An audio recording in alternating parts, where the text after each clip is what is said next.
Well, again, Okay. thanks so much for coming out and helping us with this and agreeing to sit down with us. I guess we could just start from the beginning of your service. Can you kind of tell me how you came about in the military? I don't know if were you drafted or were you enlisted, and just kind of start from the beginning if you could. Okay, initially, I went through the service from New Jersey, Fort Dix to be exact. I was in New York trying to become a writer. Having left Ohio University, everybody says, all the professors who said, "Well, you're wasting your time, you should write." And I did write comedy at that time, and I had a couple callbacks, but being practical, they asked me to be a page, and I said, I don't want to be an usher. I took a job in the civilian industry, and the draft board was, my dad knew people on the draft board. They called him and said, "Your son's number 22 on the list. We haven't filtered out all the married people above him." And he called me. I went down. I didn't want to jump up and down and run around with a gun and get in the mud and do all that stuff. So I joined the Army. And then I got to run around and jump in the mud and do all the stuff that I really didn't want to do. But went to Japan for a few years. I was with the Army Security Agency, and I spent 2 years there, and I applied for flight school. You go before a board. Well, it's in different sections. You have to pass a physical. You have to pass a lot of written tests. And then you have a board before all these colonels and majors and captains and lieutenants. And you're there by yourself, and they're firing questions at you. And you have to be able to field these questions. And anyway, I was successful in my interviews and all my tests, and I went to flight school. And So, to clarify, you kind of, by knowing people through your father, you kind of saw the writing on the wall that you probably would be drafted, so you decided just to go ahead and oh join. yes, I definitely. And why would you want to, why not just wait to see what happened? Why instead did you decide to just take the bull by the horns? Well, I didn't want to use the term grunt, because you're grunting, you're carrying a rifle, and you're doing it's really a hard job to be an actual foot soldier, and especially in Vietnam, you have to weigh whatever you think is best for you. And I decided I wanted to go to flight school, and they at the recruiting office he wanted me to go through the Army security, and I did, and it was a 4-year obligation. And he made a statement. He said, if if you go to flight school, he said, we like to take from within the service those people that are that want to go to flight school, have that aspiration. Myself, I wanted to go to flight school, so I went ahead and joined. And if you, as an enlisted person,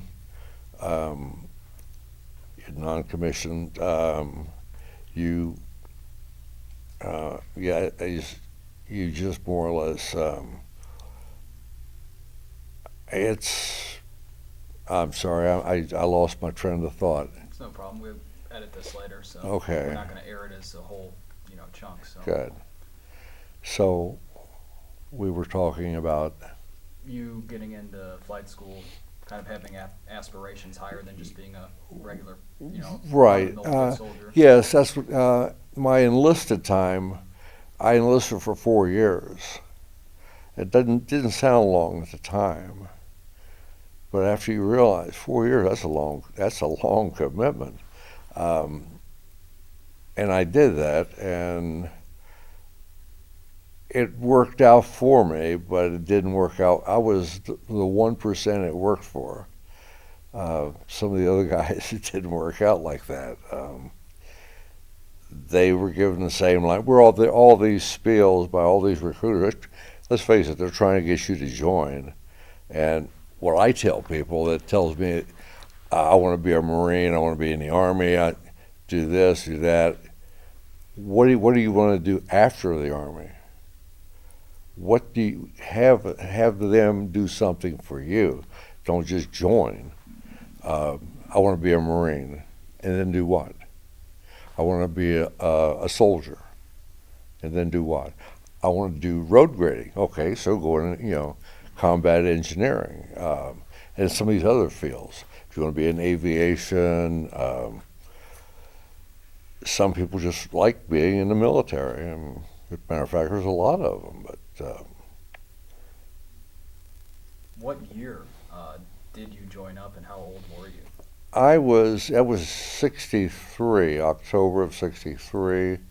And at that time, I was 22. And boy, I know, when I was that age, I mean, a lot of people that age are just looking for what they want to do in life. They don't even know yet. You're still pretty young. A lot of people still consider you a kid. So at the time, I mean, what was it like to make such a commitment? Like I say, I just had a goal, and that is to be a pilot. And luckily, I've got to fulfill that. Now, how long were you in before you learned you'd be traveling overseas to the war? I was in Japan for 2 years, which was after I had gone through the Army Security Agency schools. And then you got to pick what country you wanted to go to. And I picked Japan, and because I wanted to see what that was all about. And first year, I enjoyed it, but after a while, it started to grate on you. Their lifestyle is unbelievable. I learned a little of their language, enough to get by. Train transit was their main mode of transportation. You get off one train, get on another. You just travel by train. And it was hard to tell what town you're in because they're all clumped together. Like if you're in Tokyo, you might be going to the Ginza or the Albion. You don't know where you are unless you get off. You learn the trains, and it's like going on the roads, and there's millions of people. And So how did you make the transition from Japan to Vietnam? I imagine they told you where you were going, time to pack up and... When I applied for flight school and passed the test, I knew Vietnam was the goal where all the pilots were going. So I more or less volunteered to go to Vietnam to get that aviation experience, and I did. What, in getting into the military, was there anything you had to, what aspects of your life did you kind of have to interrupt, put on hold, maybe even leave behind certain, possibly even personal relationships and things of that nature? What was that like? My lifestyle was complete. I was centered around playing ball. Sports was a large portion of my life at that time. I played professional softball in the New York area, and we say professional. I got $25 a ball game, but we had like 6 pitchers that could throw over 100 miles an hour. And when you see pitchers do what they do, I was a good hitter, or so I thought I was. And I was really mediocre. These guys would humble you in a heartbeat. Oh, they make you look really ridiculous at times. But anyway, I wanted to be in sports, and I did that, and I had relatives in the New York area, and like I say, I'd interviewed. ABC was really receptive. CBS and NBC, thank you, which we'll call you, and ABC, they called me back, and I had to go. I met with the writers, and it was interesting. It's like being in your endeavor here. I wrote for them, and you had to write a monologue, and I did, and the irony of the thing, I'm in basic training when, now that Kennedy was killed, I was in basic training, but I received a letter stating, "Dear Mr. Fowler, we deem it worth your while to come back and pursue your career in writing." Now, I just said I signed up for 4 years, and here I'm getting a call back, and there's no way. It's, and that's a branch that I wasn't even ready for. My tree was, spreading out, and I'm out on a limb, and somebody was cutting it off, and it was me. Wow, yeah, it's funny how it works. I guess maybe if you'd gotten that letter, a few, months or years prior, maybe it would have turned out differently. Oh, yes. I probably would have been drafted and then done, maybe reserves and a weekend warrior, that's what they were called, and they do their part. So how did you come about then to be in the Special Forces? Was that something when you joined up, you immediately knew you wanted to try for, or did it just kind of come up later? It was, I didn't volunteer. I was assigned. And by being assigned, I was attached, but we were attached to 5th Special Forces. And my assault helicopter company that I was part of, we were all attached. It was Special Forces 1st Aviation Unit to only perform Special Forces duties. And I flew with this older pilot for 4 weeks, and then they cut me loose, and I flew out to Pleiku. I was in the Central Highlands, and I became what they call the area expert. Every 100 hours, they bring you a new aircraft and a new crew, and they fly with you, and you have your duties. You'd have to know the Special Forces, how we're set up. I had 2 corps, Central Highlands. We have a C team, and then each C team has a B team. Like Pleiku was my C team, and that's where I lived. Then we have B teams that are satellite, one to the north towards Laos and Cambodia area, and one in Quy Nhon, which was over on the coast. And then one south was Bambi Tuot. Now, Bambi Tuot was really an eye-opener, to say the least. It was one of those rule things. We don't shoot you, you don't shoot us here. That was where Teddy Roosevelt did his big game hunting. He would go over there, and they had the grand bungalow, and it really was. It was humongous log, just cabins, but they had the one lodge, and all the trees were whitewashed, poinsettias just every place, and you couldn't even, this was a war zone, and you're seeing this, and you're going, oh, I don't believe what I'm saying, and you really don't. I know, in speaking with, and just, watching things and hearing from other veterans, especially the ones who were perhaps drafted, I mean, they had obviously, and this is a normal human nature a lot of times, feelings of apprehension, anxiety before going into a war zone. That's normal. And as a civilian who's never experienced that, that's probably what I would think I'd feel. But did you have any of those feelings, or since you kind of volunteered, was it more of like a gung-ho attitude, I want to go serve? I mean, can you kind of describe your feelings when you knew that you were officially going to that war zone? Once I was out and with Special Forces and learned the lifestyle, which after, like I say, 3 weeks, you're really apprehensive. Matter of fact, let's face it, you're a little on the afraid part.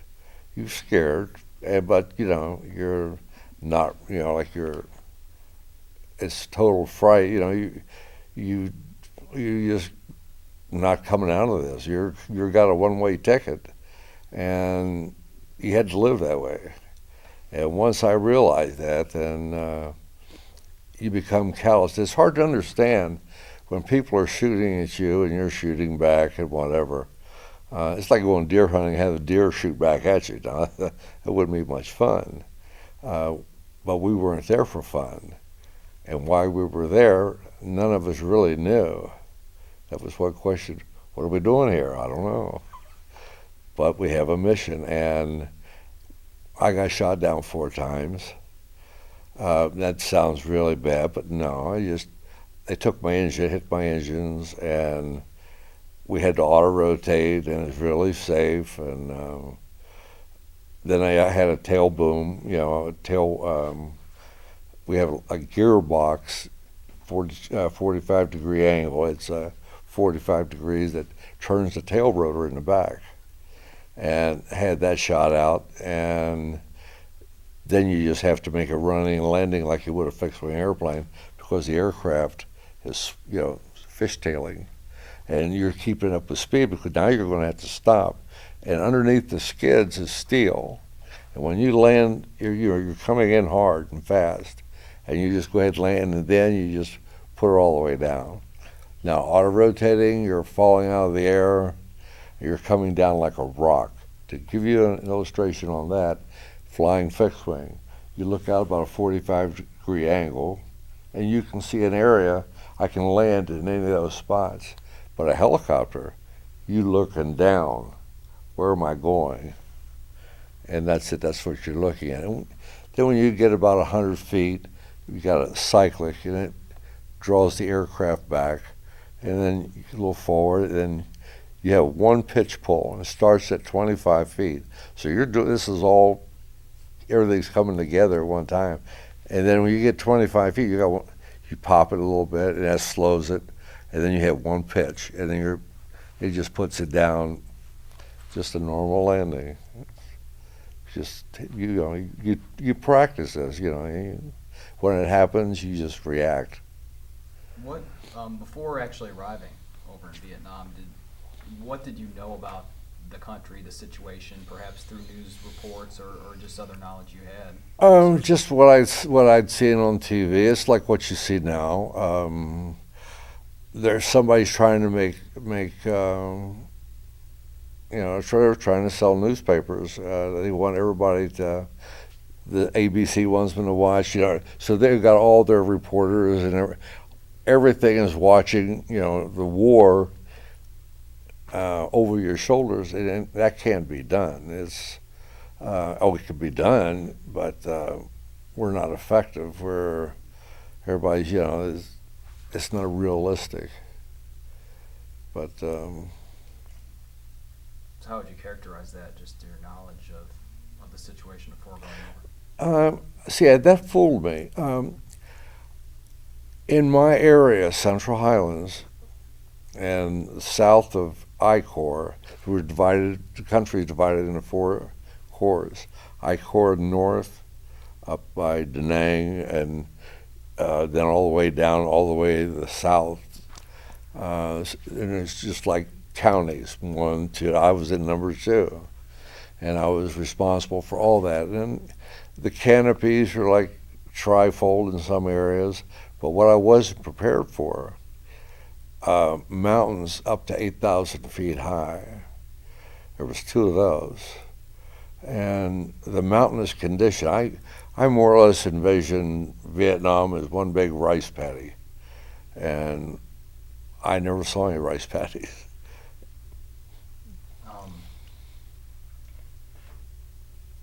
Did you know anyone else who had served there before you went over to get any kind of first-hand stories, or was it kind of you were going in blind?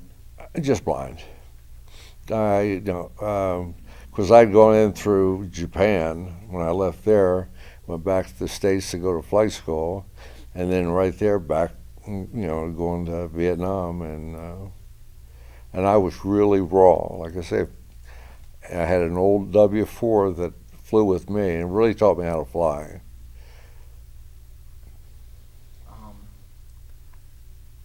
Did your training that you went through, Special Forces, I'm sure that it's very intense training. Can you tell me a little bit about the training and how did it prepare you for being there? Or when you got there, was it you had to be there? It's called on-the-job training, what I did. The way we did it, I was a pilot, and then we were attached to Special Forces. I wasn't a member of Special Forces. I was attached to them. Now, this is the irony, too. After I was released from Vietnam, I was assigned to 7 Special Forces back at Fort Bragg to fly fixed-wing aircraft. And there I became a seaplane pilot, too. And we had special aircrafts. The Helio Courier is a short takeoff and landing. It lands, if the winds are strong enough, you can land it just like a helicopter. I can bring it straight down, just like the Harrier. And just the way the wings channeled, the leading edge of the wings channeled the stalling buffing. You see, when a wing is flying, and if you start getting into a stall effect, it starts to burble and you lose your lift. Well, on this aircraft, automatically, once it gets to that configuration, that leading edge starts to dance, and then it jumps out and channels air over that burble, restoring your lift. But you don't have the sensitivity of the controls. We call it wiping out the cockpit, because you're really, you've got a bag of worms on your hand, but it's a pretty airplane. It's really one of the, it was way ahead of its time. Can you list very quickly all the, in the email I'd gotten from Mr. Christian, I think he said you'd flown about 10 possibly different kinds of aircraft. I mean, which ones did you learn how to fly? I flew 10 different aircraft. Remember I said, well, that one aircraft I was transitioned to was the CH-13. 13 is like what you see on MASH. That's the helicopter. The first one I ever flew was just like that. That was a trainer. And then over there we had them for short nighttime operations that we had, probably to a radar area or to another installation. And there was 2 of them. We had an H-23. It's about the same thing, but that was made by Bell. The 23 is by Hiller. Then I flew the Bird Dog, a D model, and it was like a little hot rod, and it was a lot of fun. I got to just artillery one time flying that, but then I wound up flying a lot of the generals.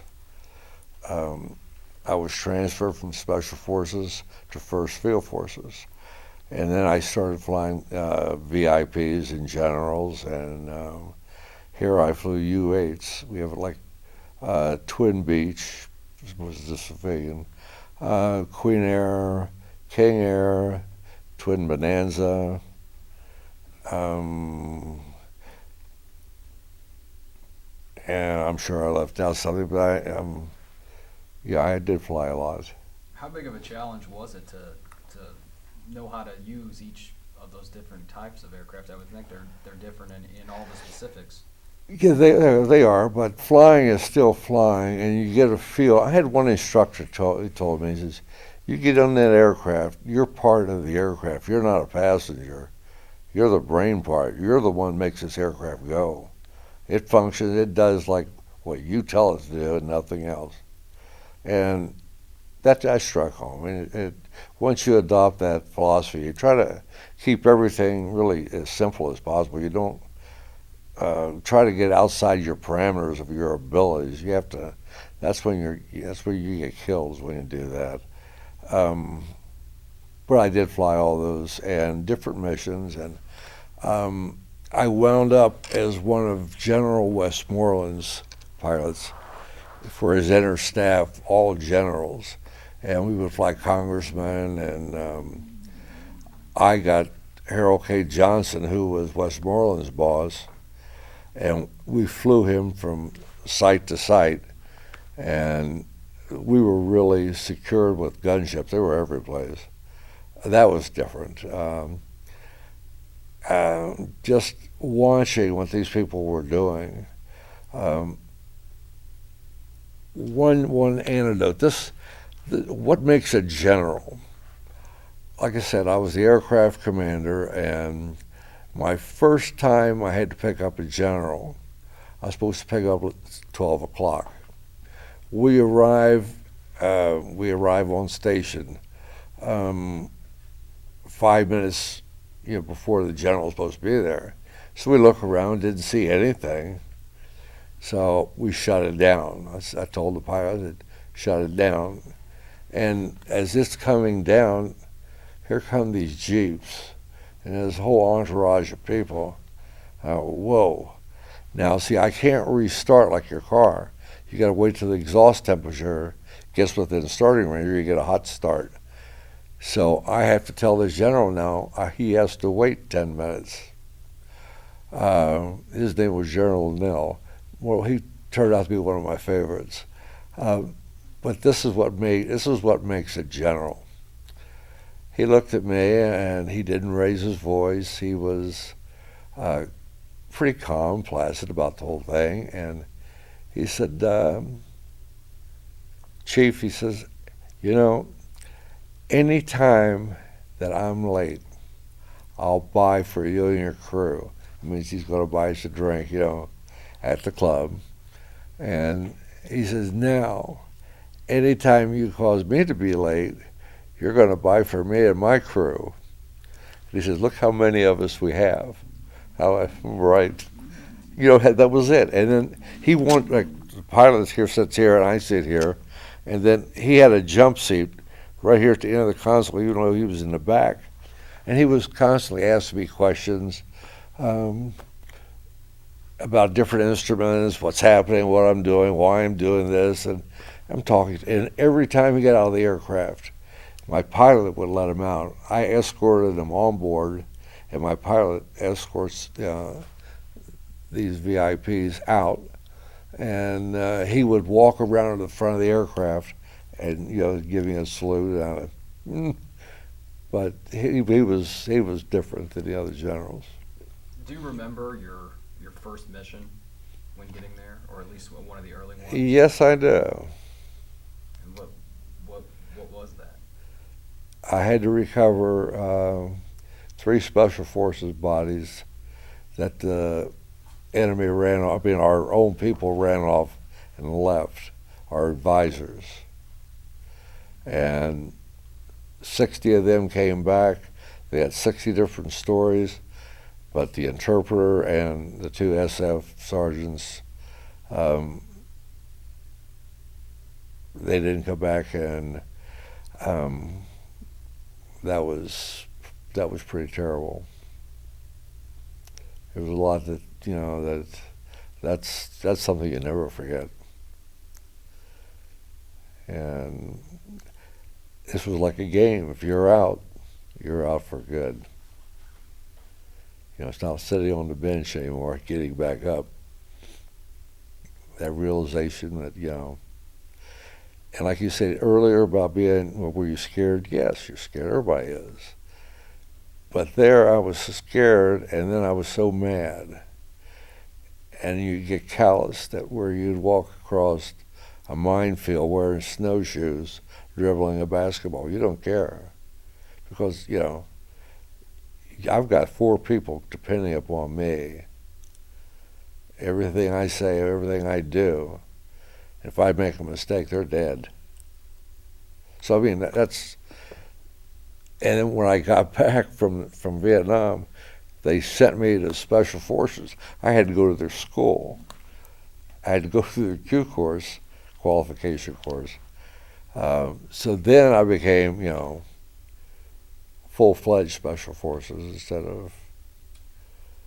And I'm quite happy with that. It's an elitist group. They have a lot of pride in the unit. And our thing was, we never leave anybody behind, whether you're alive or you're dead. We don't care. That's how we flew. So we were a little bit different from the other aviators, other aviation units. So in terms of just daily life over there and your missions that you were flying, can you just characterize it in general? Is that mostly what you were doing, whereas the search and rescue? No, that was just one mission. I might be okay. Here's how this works. I go in by myself into what they call the intelligence, the G2 section, and I find out. Okay, I know I've got all my A teams where they are throughout. It's like Jefferson County, and I've got an A team in Arnold. I got an A team at High Ridge. I got an A team at Imperial. I got an A team DeSoto. I got one. They're all spread out, and I go in and I look. Okay, this group here got hit last night, and they've got one wounded, and they're moving to the whatever, a clearing, whatever area, and I knew I have to get them first. And I'm the only one that goes into this briefing because if we get shot down, I'm the only one who knows. Well, and I tell them, I get on board the aircraft and I tell my crew, this is what we're doing, how we're going to do it, and then we do it. But I tell them as a need to know what we're doing, and then we would go in, pick up. We did our own medevacs. We never had gunships or anything. We're by ourselves.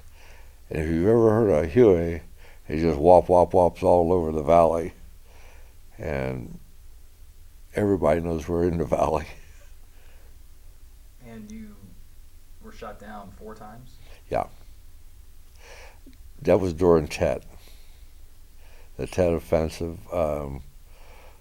My best friend was shot down. He was killed a week before he was supposed to come home. And I said I didn't want to be like Blue. I got shot down with 2. I had 4 weeks to go. And I got shot down the second time, and I said, no, time out. I said, I want to go on R&R. So they gave me an R&R. I went to Bangkok. 5 days. Came back. 3 days later, I got shot down again. And here again, it was just tail rotors.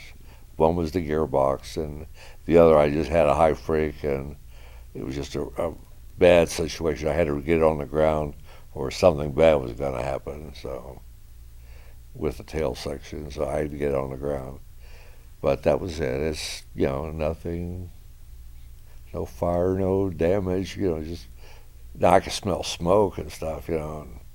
Matter of fact, I had a general aboard on one of them, and everybody is out of the helicopter, and they're on long lines, and I'm sitting there reaching up, and I'm turning off all the toggle switches, and just shutting everything down.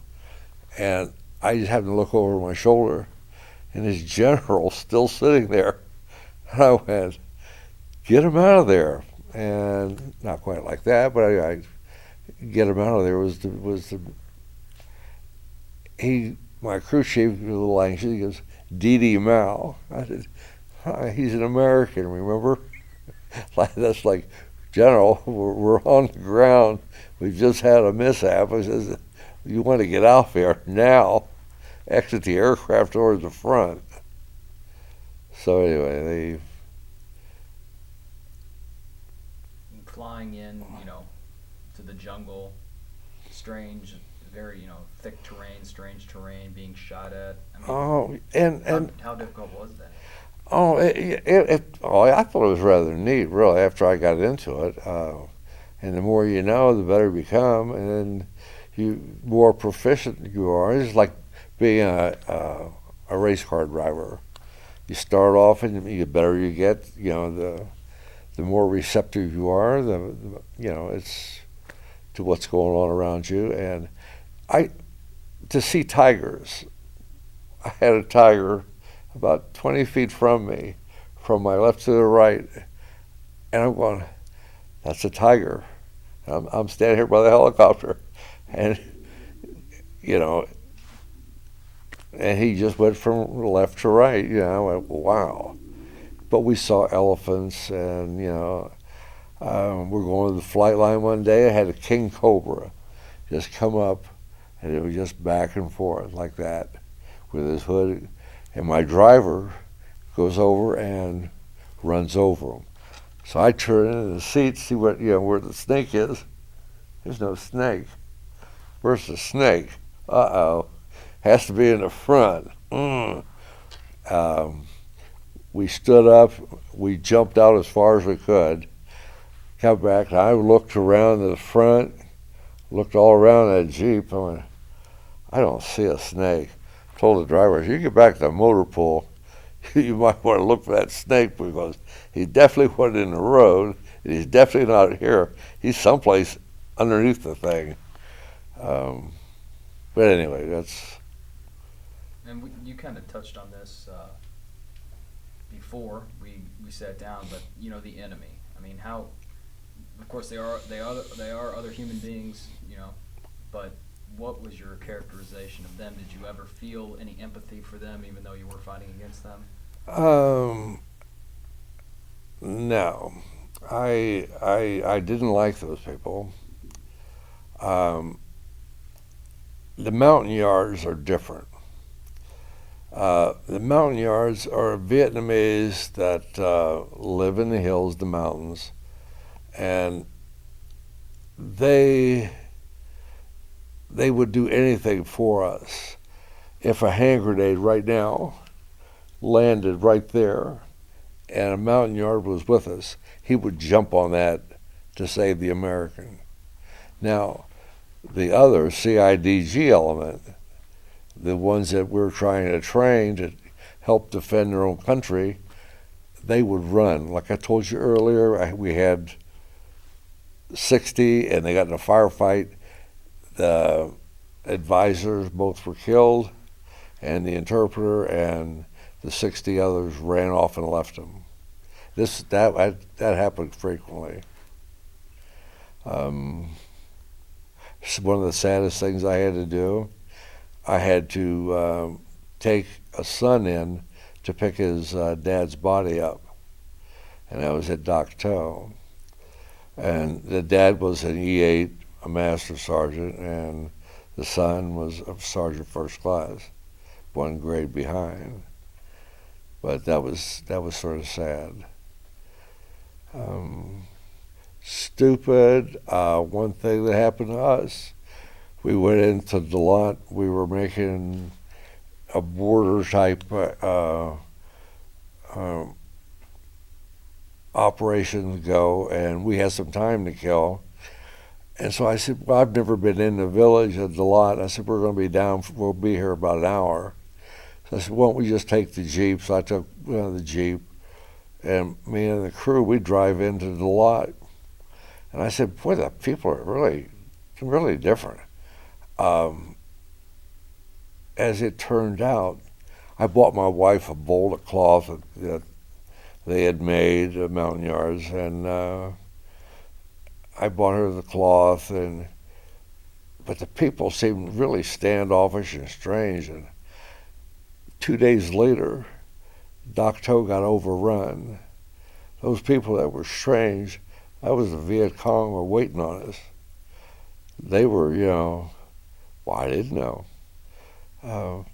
Like I said, we don't know who our enemy is here, but they didn't want to hurt us because they wanted to overrun, And here we are, just out there in the middle of no place, in a Jeep, just not thinking about anything. We're just in town, looking around, and here, it was the bad guys. They were waiting. That's sort of a little humorous, but somebody was watching out for us. There was a thing from World War II. God's my co-pilot, boy. He sure was. And I know in the picture you showed us there was a time where you all captured a woman. So it wasn't just like a lot of times when you think of war in the traditional war, it was men-aged soldiers, but not there. No, they had women. I mean, like in the picture, the one prisoner, They were set up in that LZ around it, waiting for us to come in because they knew that was the only spot. And they knew that team was in the area, and they knew they had to be resupplied. And that's when I got called off by an Army FAC, Forward Air Controller, that there's a hot LZ. They're up there waiting on you. He says, and I recognized it was one of my classmates who was from Virginia, and he just said, "Little Huey," in a Southern drawl. He says, "They're up there waiting for you. I wouldn't go in there right now." He says, "I got some fast movers coming in to hit that." So they did, and then we got there, and people from our E team had the prisoners that I brought back for interrogation. And would you ever, a woman fighting for the enemy, would you have a different feeling than you would a man soldier? I mean, any more? No. You don't think about that. It's they were just people, and we're just people. Now we have a different outlook than the Eastern or Mid East. Our philosophies are completely different. Those countries have been around for thousands of years. That ideology has been there for thousands of years. And our nation really is an upstart. I don't see how we can tell people, this is how it's supposed to be done. And we had the Civil War and all that, and we can't even control our own self. We have our own internal strife, and that's something I don't want to get into, but I got a soapbox for that. Well, of course, just like the war we're in right now, I mean, there are obviously different opinions, different political opinions. And in Vietnam, did you ever, I think you mentioned earlier, you asked why are we here? Did you ever get involved in the thinking of the politics behind it at all? Or? No. Every day. It wasn't just one day, it was every day. And what are we doing here? And some expletives taken out of that. But we just didn't know. All I know is I had a job to do, and I did it the best we could, and we had a mission, and that's to get everybody out. Or then later on, it was to be a VIP pilot, and that was different. That's like being a commercial pilot. You just passengers and. Was there, you mentioned we've already talked about you getting shot down a few times. I mean, was there a feeling that you ever had, and maybe you had this on several occasions, that this is it, I'm not going to make it out of this? No. Like I say, the first 3 weeks, yes, I had reservation. After that, remember I said about the snowshoes? You don't care. You really don't. You get calloused, and one thing I would like to interject. I never saw one person doing drugs, smoking marijuana, and all of this. You think I hear so much about that happened. Sure, that happened, but we didn't have that luxury. We all depended upon each other, and that's what makes special forces a little different. I came to my understanding that towards the end, a couple of guys said, yeah, they saw some other guys, but no, we didn't have that luxury. We just, now we did frequent the inn, like you see on MASH. We had a bar area, and we would frequent that at night, and they would be other pilots from Air America, and they would tell us how much money they were making, flying the same kind of airplanes we do. And if they're out of the country over 18 months, all their money is tax-free. I go, now wait a minute. And then the missions that was too hot for them, we got them. And you have to think about that for a second. There's Laos and Cambodia and Dak Do. Sometimes we cross the line. Is there any memory that stands out as perhaps one of the most difficult times while in that zone? Yes, when I said when my best friend was killed. When I heard it, it just, I just, he was a very special person. Uh, his grandma, he used to say his grandma was the little old lady from Pasadena in the song. And it turned out that his family owned 3 dealerships out in California. And his little grandmother, she was actually, she had speeding tickets left and right. And go Granny Grow. But what about Blue, though? What was really interesting, he was in the Navy for 4 years, got out, and then he went, worked on a merchant marine ship over to Europe, spent a whole year over there just bumming around. And you'd never know he was wealthy. The family was, extremely wealthy. Uh, but he could play the drums. And every time we were in flight school, every time we go to an area, they had a band. Hey, Blue, get in there. And he would do a drum solo, and girls would just flock to our table. Oh. So anyway, he was really, really, and it was really hard for me to lose a friend like that. We just, a kindredship. That's another part of the war. And that's what's going on today, too. And I just wish those guys the best. And you were there for how long? Yeah, in Vietnam. For 1 year. And can you tell me about the time when you learned you'd be leaving there and coming home? Well, my only thing was I didn't want to be made an instructor pilot, because a lot of the pilots, that's what they were doing, go back and train other pilots. And mine said, you're assigned of 7 Special Forces, Fort Bragg, North Carolina. And then when I got there, they said all our pilots will have to be Special Forces qualified. So we have a Q course, qualification course.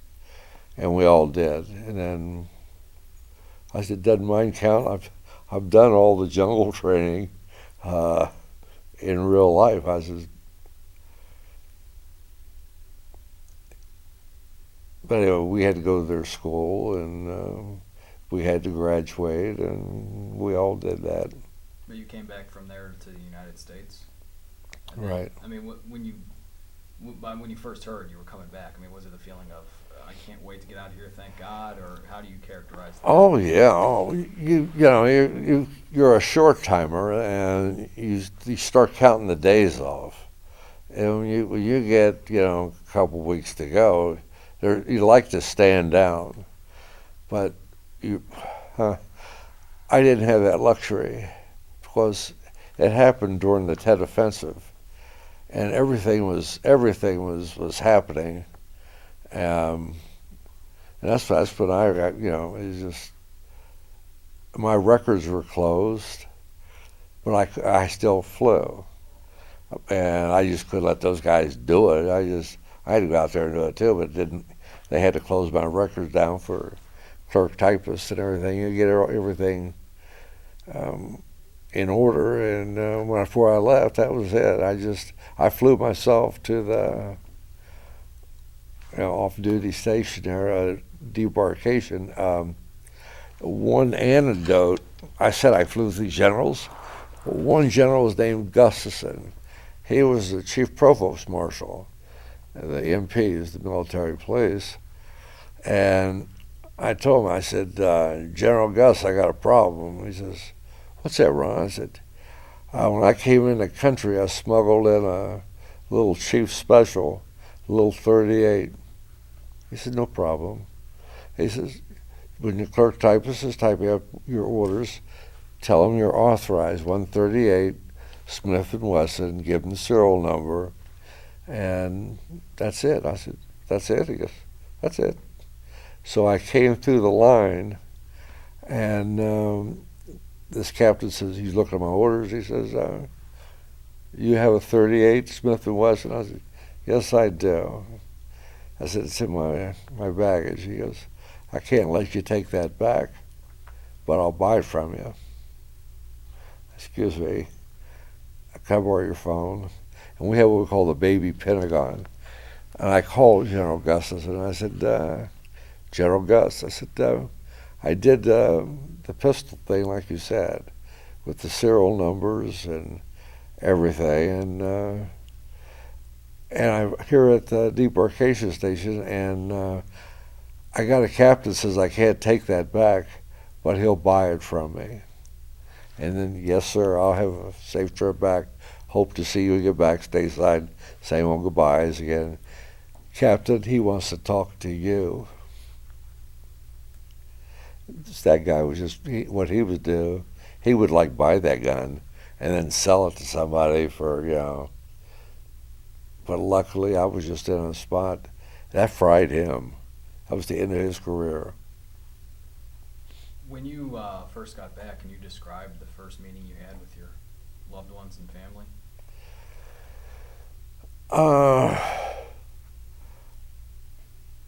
It was like Christmas. It was just, everybody was joyful, and everybody just, they just couldn't do enough. And I just sort of stood back like, guys, we're back now.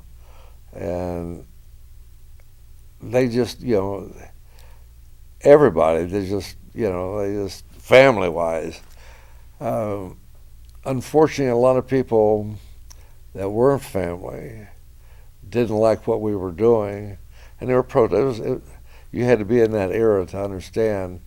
Wasn't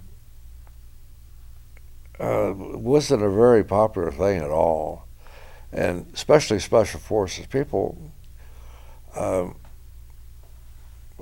They just they were leery of us because of our training.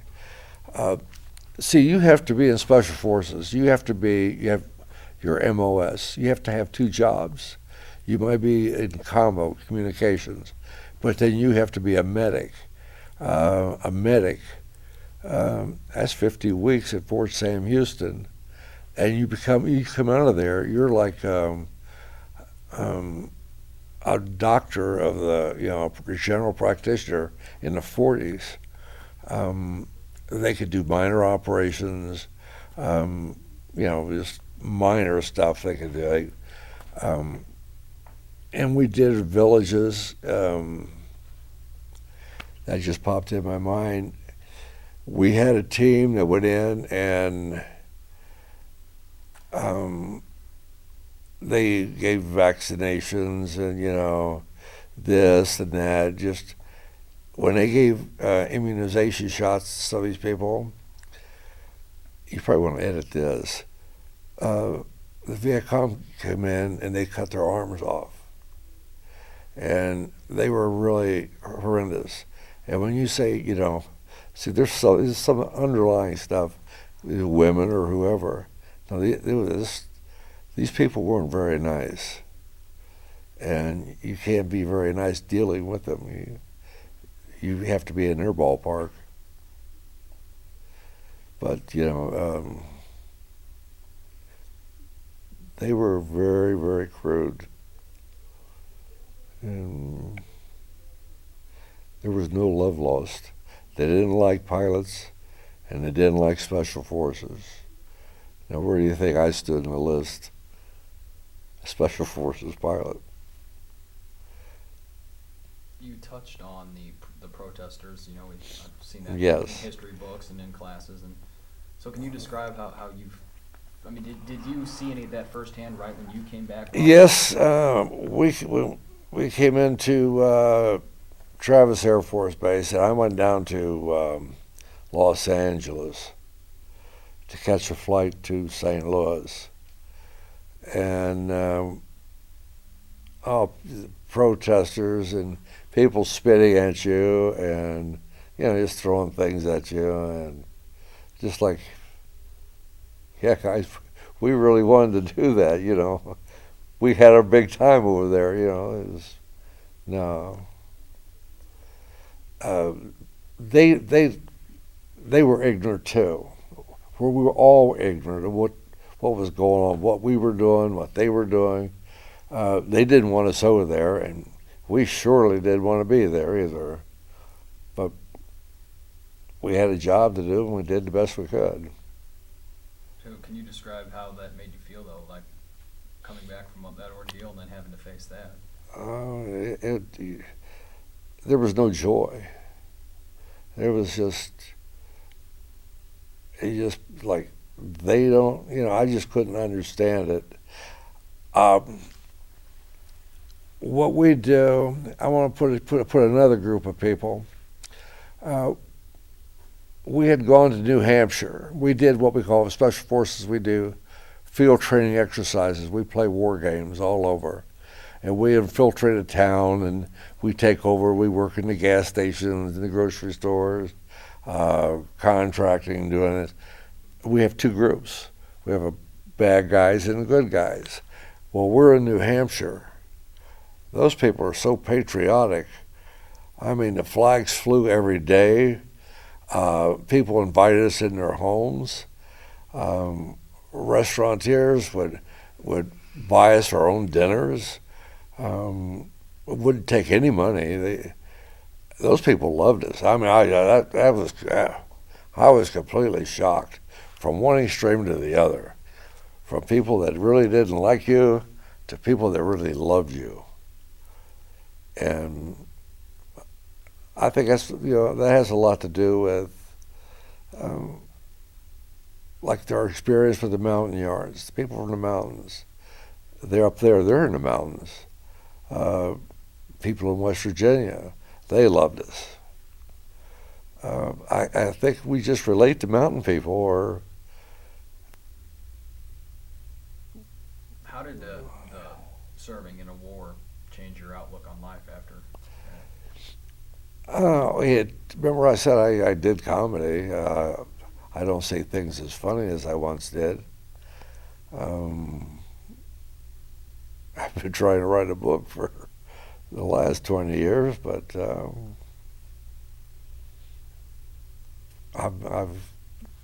that's what I'm getting ready to do now. And it's going to be the aviator's viewpoint. It's going to be the same order as MASH, but how the pilots saw things, and how the crews related, what we did, things that we saw you wouldn't believe. Right now there's a myriad of things. Our camps, I talked about the A-teams. We had parrots, live parrots in cages, had monkeys, this kind of thing.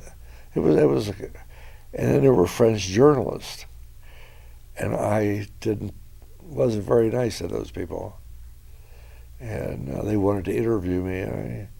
I wasn't very nice at all, and they realized I didn't like them.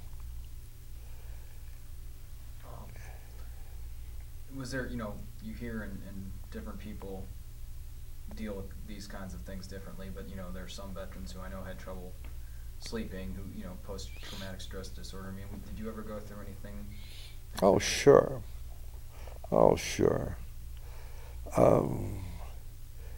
Sometimes you have nightmares. Some of these things come back.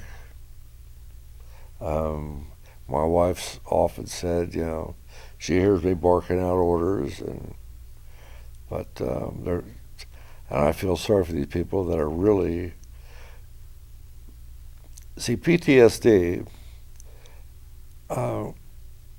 is something that my understanding is you can never get over it. It's there, it's locked in. Your whole personality changes. What you saw as the color red now is the color green. I'm just using how these two colors, that's not the way you see it, but I'm just saying that everything has it takes on a whole different meaning. And I've seen some of these guys cower into a corner. They don't know where they are. And, they've been in bad situations. and they came out, but your brain doesn't remember that come out. And they say that like we only use like 20% of our brain, and that other 8%, something else is kicked in. So those PTSD people, yeah, they're to be taken, they're not planted at Arlington or Jefferson Barracks or other, cemeteries throughout the nation, but they're in mental institutions and they're on the streets, and that's sad.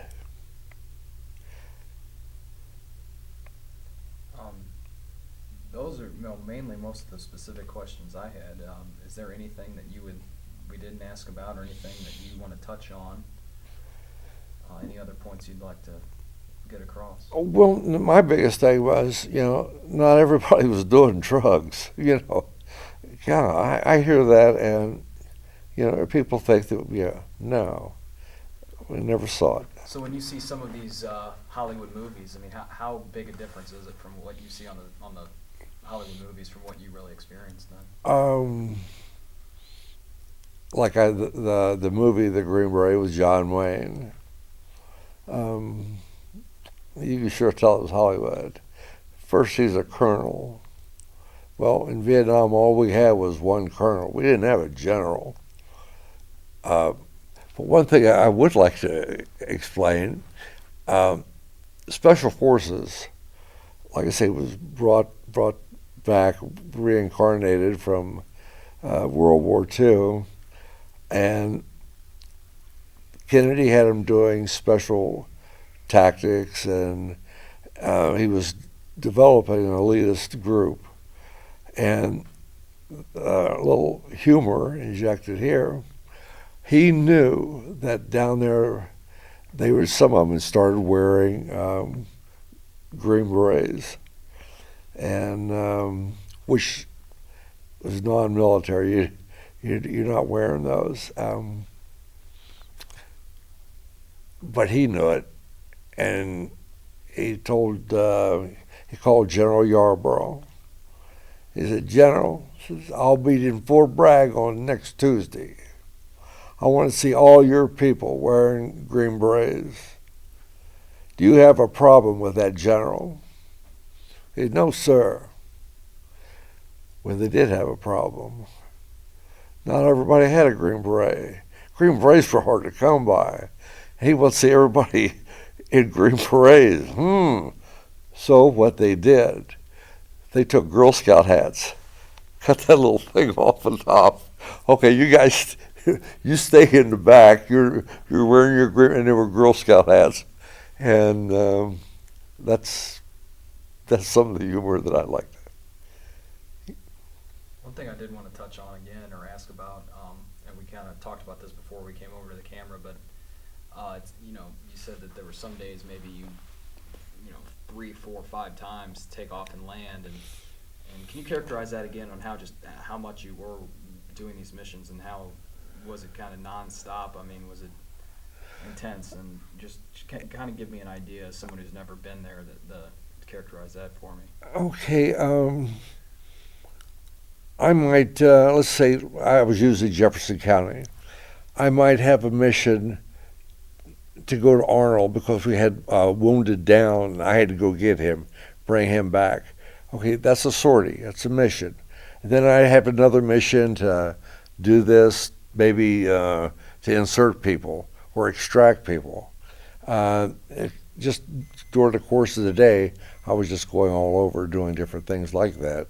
And that's how every takeoff and landing, and like I say, I would fly an aircraft and a crew probably 4, 5 days, and some days I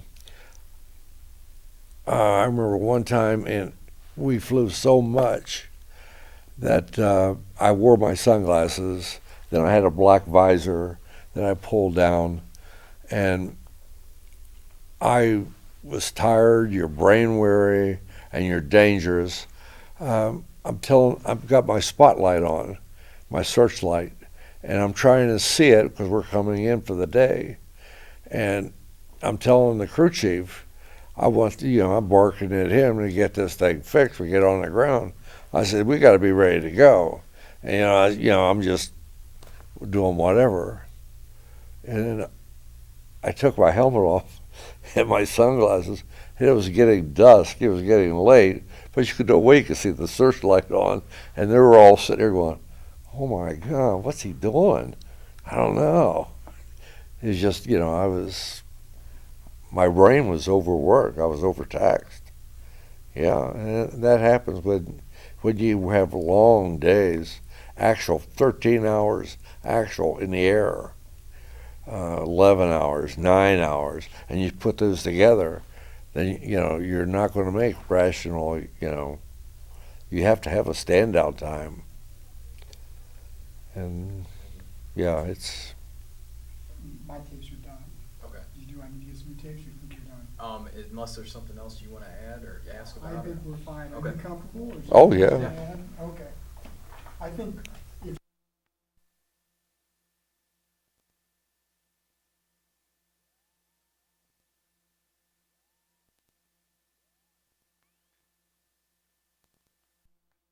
those are the kind of things that I think that you hear about those types of Well, things and what causes it. But I need you talking to Matt while you're Okay. Well, it's like we were talking about the Viet Cong, and Charlie he's endearingly called. I think everybody named Charlie changed their name over there.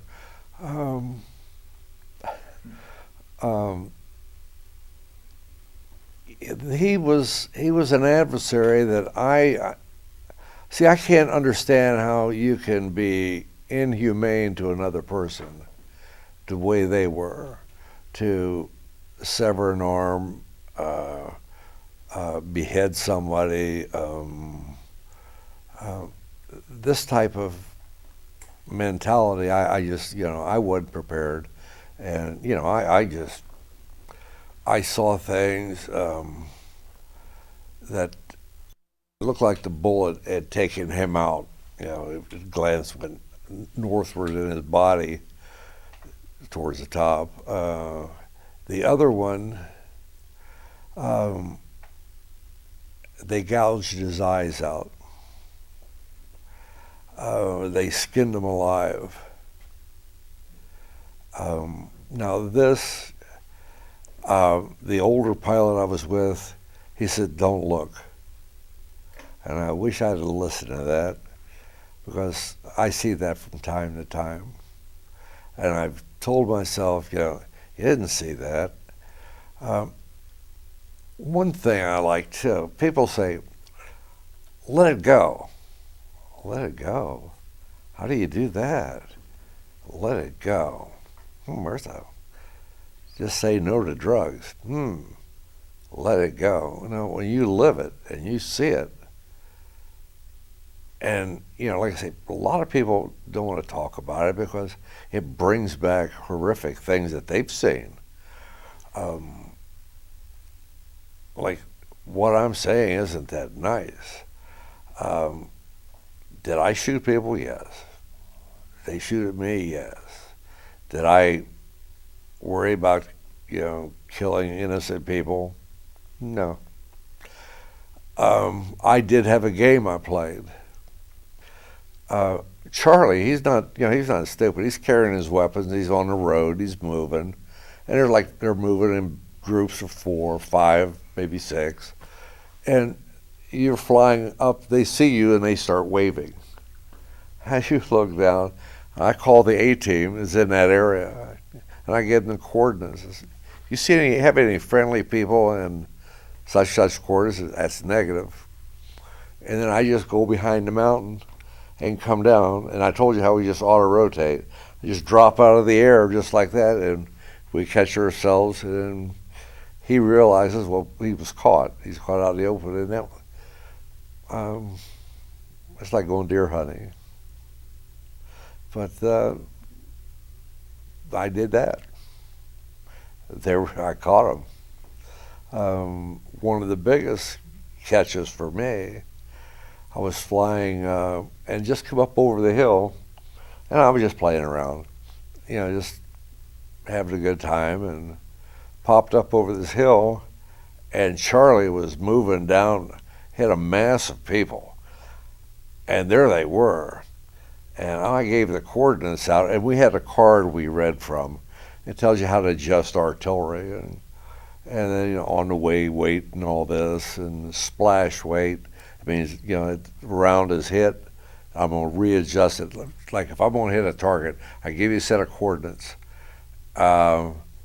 Such coordinates, right 500, add 200. I mean, I want to go 500 feet up this way, they'd go up 200. Then they, on the way, wait, and I would go splash, wait, drop 100, left 200, and then they would shoot another round. And then when I got it on them, you say fire for effect. And when you say fire for effect, you've never seen anything like this in your life. The whole world just rumbles and crumbles and rounds, and I don't know how many people were killed there. I mean, there was a bunch, but that was my job. It probably sounds a little callous to some people, but no, that's just the way we did it. And one thing that I did like 4th of July, I hear the boom, boom, booms go. We had what they call cluster bombs. And they would drop this bomb, and it would just boom, boom, boom, and it just explode as it moves in an area. It moves just like rolling a bowling ball down the alley, but you dropped, through the air, bounce, bounce, bounce, bounce. Okay, that's sort of ideology. Then napalm. You see him drop napalm, and that was sort of interesting. But then he had Guns A Go-Go. It's a DC-3, and it has miniguns, and each gun is pumping out about 5,500 rounds a minute. I could be a little fast, a little slow, but anyway. And every 4th round is a tracer, and at night it sounds like, and it's like somebody watering a yard with a hose, and all you see is red. And you got to remember, every 4th round, there's 3 rounds in there that you don't see. But I mean, it's red. It's just like watching somebody just water down the yard. Then there was Puff the Magic Dragon, and then there was Guns A Go-Go was Chinook, and that was an Army type aircraft that tandem rotors. They did this about the same type thing, the same type show, but Puff was a DC-3, and when you first saw that, especially me, I sort of enjoyed watching that. It was like my own show.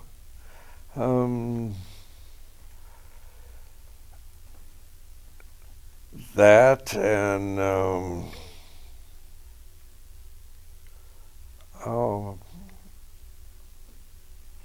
I'll be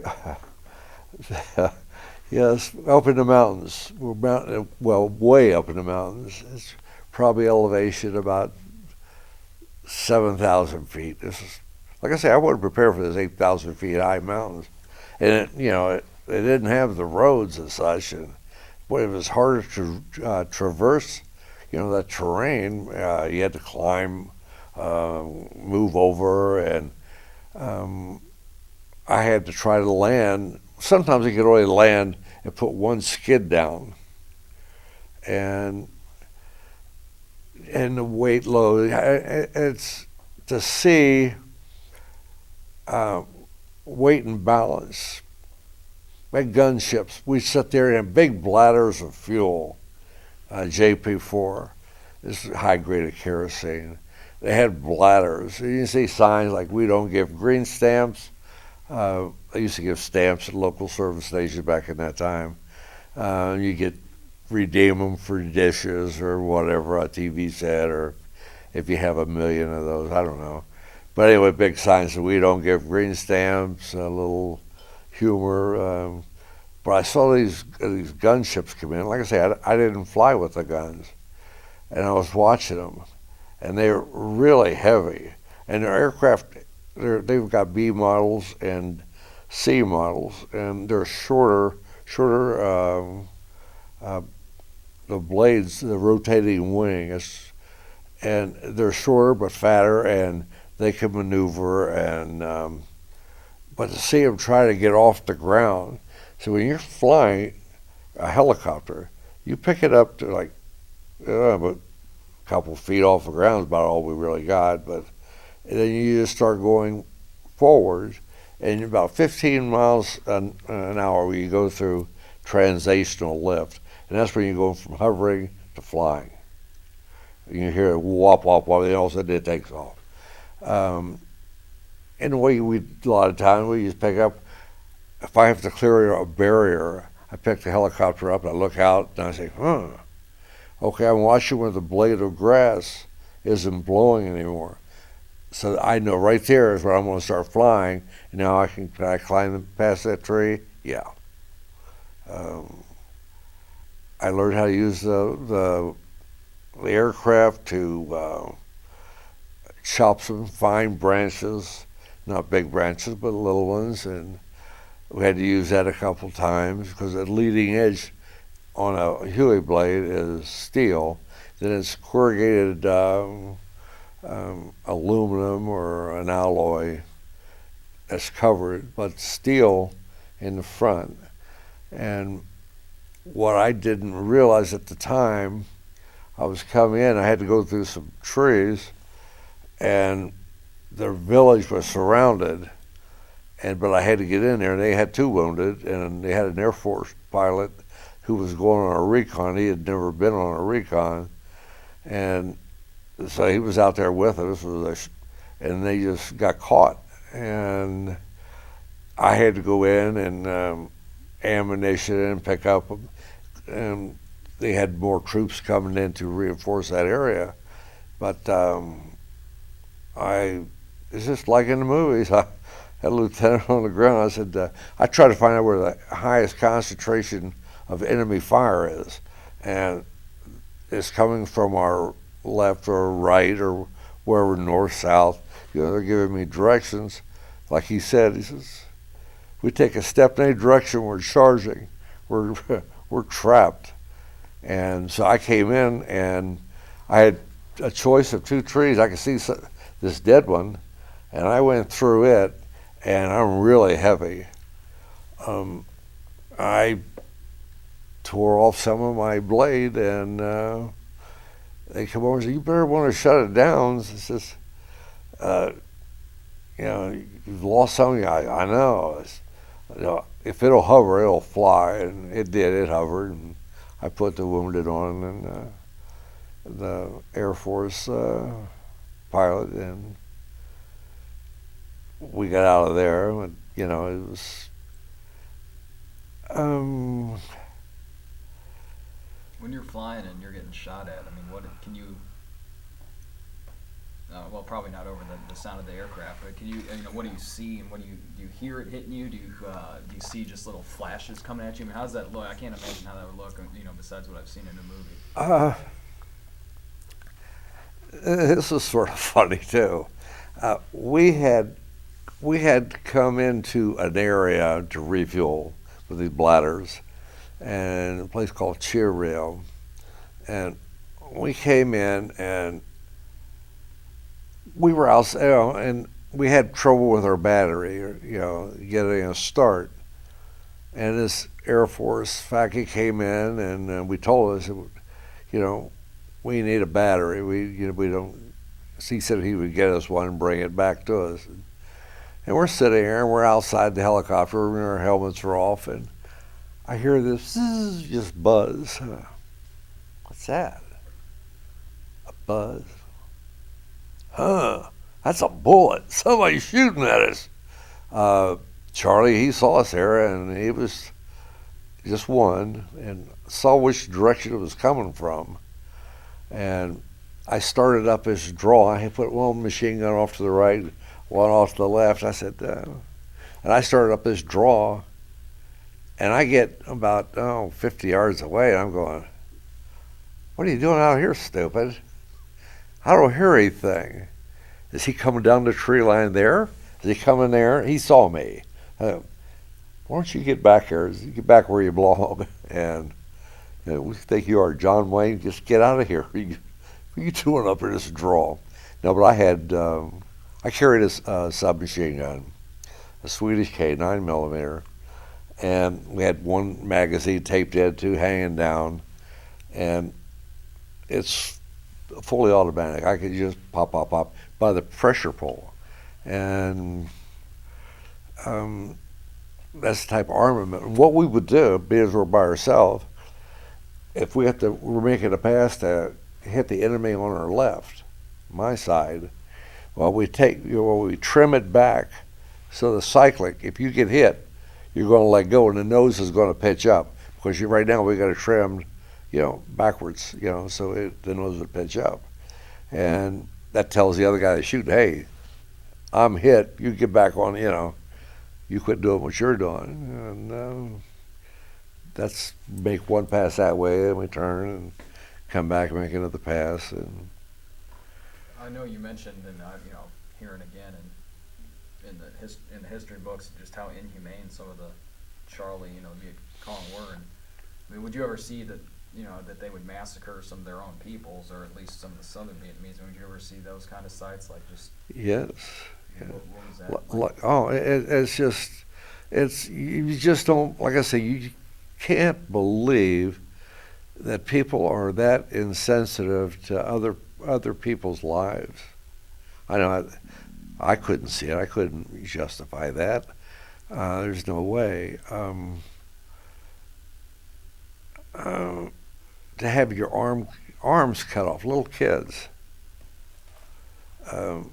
because you had an injection, legs.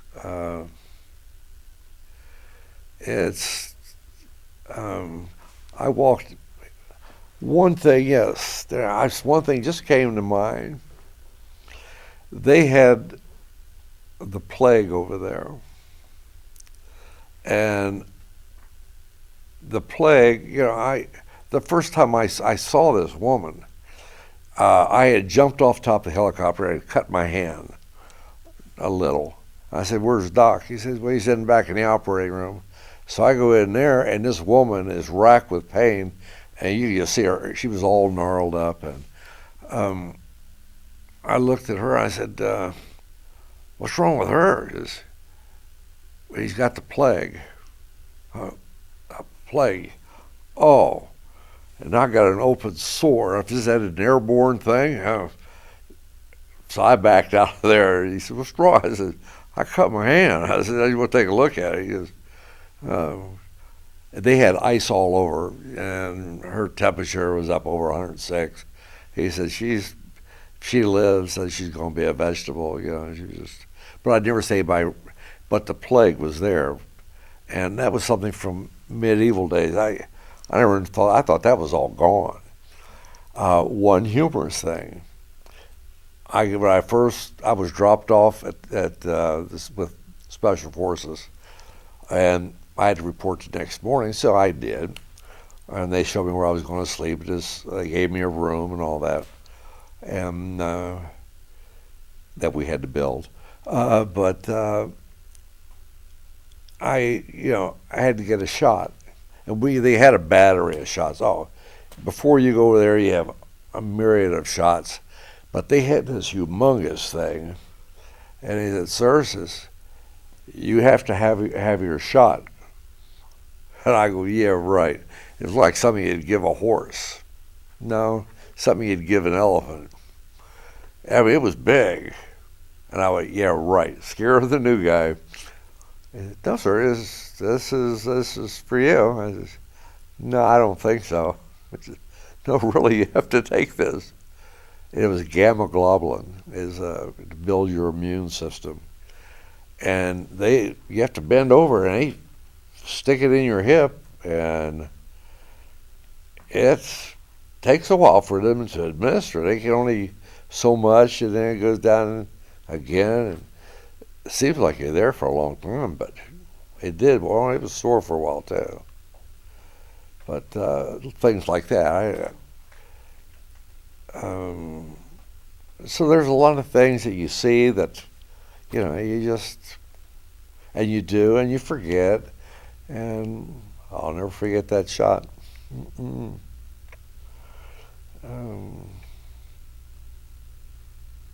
Anything that Cool. you Cool. I think we're done. Yeah. All right.